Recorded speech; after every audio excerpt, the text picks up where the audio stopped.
महाराणा प्रताप और उनका पर्वतीय जीवन।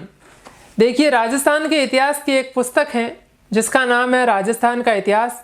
डॉक्टर गोपीनाथ शर्मा के द्वारा इस पुस्तक को लिखा गया है। इसमें हल्दी घाटी युद्ध के बाद में और महाराणा प्रताप की मौत तक महाराणा प्रताप ने कैसा जीवन बिताया, क्योंकि हमें पता है कि हल्दी घाटी युद्ध के बाद महाराणा प्रताप जो है वो महलों को छोड़कर जंगलों में चले गए थे और जंगल में उन्होंने अपना जीवन कैसे बिताया, पहाड़ों में रह करके, वो तमाम सारी बातें इसमें लिखी है। और इसमें यह भी लिखा है कि हल्दी घाटी युद्ध के बाद में मुगल सेना जो है वो गोकुंदा के अंदर जाकर के रहने लगती है और गोकुंदा को चारों तरफ से, जहाँ पे मुगल सेना रह रही थी उसके चारों तरफ से महाराणा प्रताप और भीलों ने उनको घेर रखा था।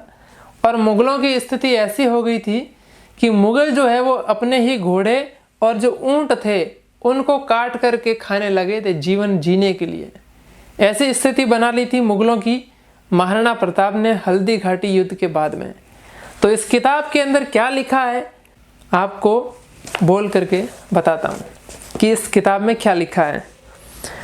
देखिए, इसमें लिखा है कि हल्दी घाटी की पराजय को महाराणा ने कभी पराजय नहीं माना, वरन इस पराजय के बाद में उन्होंने पर्वतीय जीवन और युद्ध नीति का नया प्रस्थ आरंभ किया। लड़ाई के मैदान से वे सीधे उन पहाड़ों में गए जहां पानी, अन्न और औषधि उपलब्ध थी। इन पहाड़ों में कोलियारी नाम का गांव था। वहां पहुंचकर उन्होंने अपने घायल सैनिकों का उपचार करवाया। इन्हीं से उन्हें अपने देश की सुरक्षा की आशा थी। यह स्थान निर्जन वन में था जहां मुगल सेना का पहुंचना कठिन था, जहां पहले से ही प्रताप ने रसद और अन्य सुविधाओं को जुटा कर रखा था। कुछ समय तक यहाँ रहकर उन्होंने घायल सिपाहियों की देखभाल की और उन्हें स्वस्थ बनाया। इसके पश्चात भीतरी गिरवा के पहाड़ी नाकों पर इन सिपाहियों को लगाया, जिन्होंने गोकुंदे में टिकी हुई शाही सेना की रसद को बंद कर दिया। विजयी मुगल एक प्रकार से यहाँ कैदियों की भांति जीवन बिताने लगे। अपने घोड़ों और ऊंटों को मारकर वे खाने लगे। यहाँ वहाँ पैदा होने वाले खट्टे आम उनके जीवन का आधार बने। विवश होकर मुगल सैनिक चिप चिप कर भागने लगे। इन सभी इस प्रकार से उनकी विजय पराजय के रूप में बदल गई। मान सिंह तथा बदायूनी जब अजमेर पहुँचे तो अकबर ने उनकी उपेक्षा की।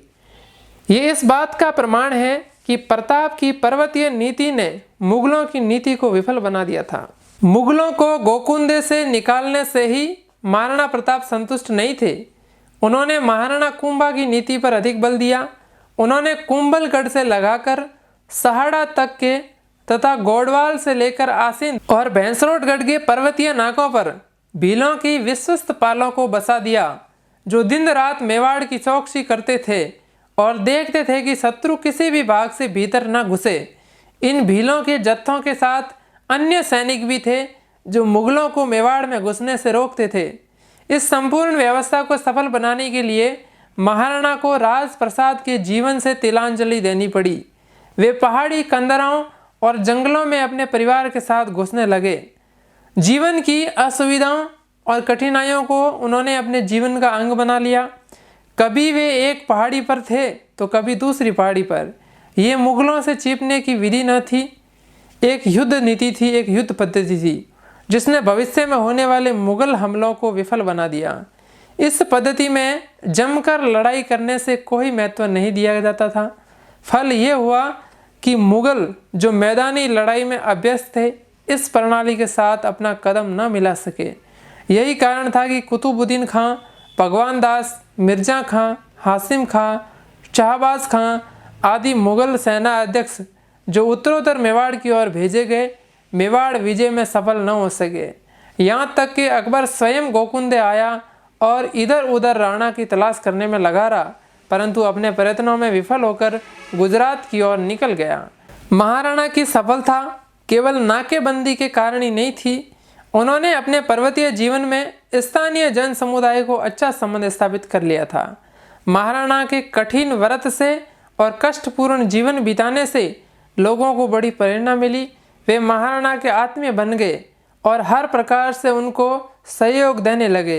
एक ताम्रपत्र के आधार से यह प्रमाणित होता है कि इस पर्वतीय जीवन के काल में महाराणा सकुटुंब कई दिनों एक लुहार के घर में रहे और उसके सौजन्य तथा आतिथ्य के सम्मान में उन्होंने उससे खेती के लिए भूमि भी दी जो उसके वंशजों के अधिकार में अब तक थी।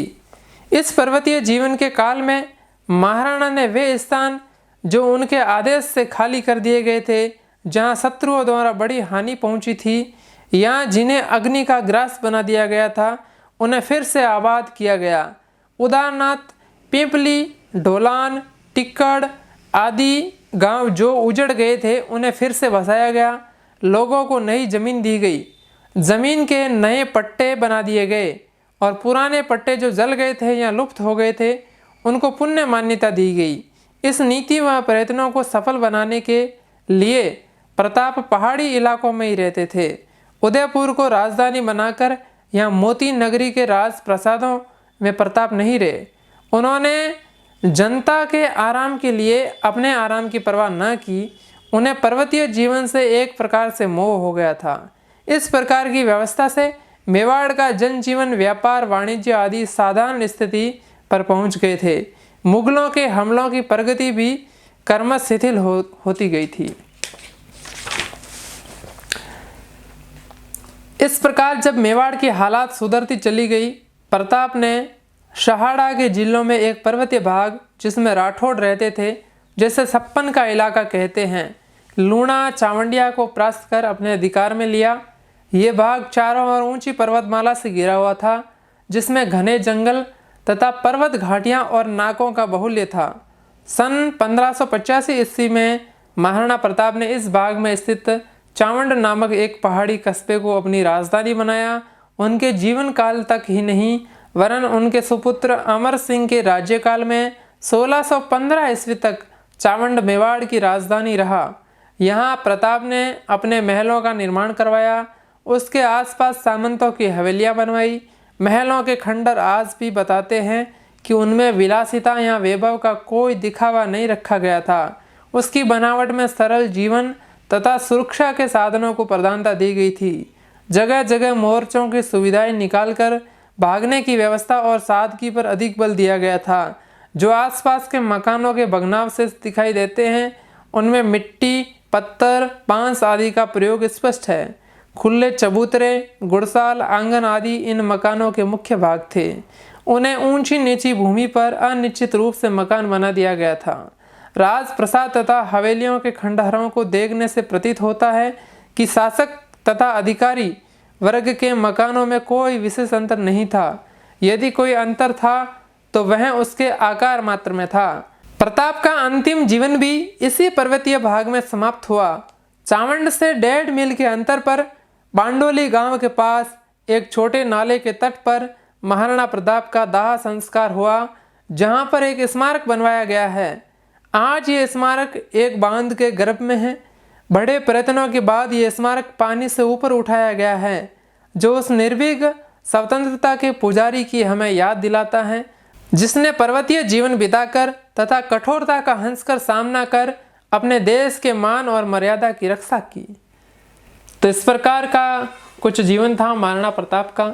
हल्दी घाटी युद्ध के बाद में उन्होंने जो जंगलों में, पहाड़ों में बिताया था, उसका वर्णन मैंने एक इतिहास की पुस्तक, राजस्थान का इतिहास, डॉक्टर गोपीनाथ शर्मा की पुस्तक है, उसमें जैसा लिखा गया था वैसा का वैसा मैंने आपको बताया है। अगर वीडियो अच्छा लगा हो तो चैनल को सब्सक्राइब जरूर करें, लाइक करें। धन्यवाद।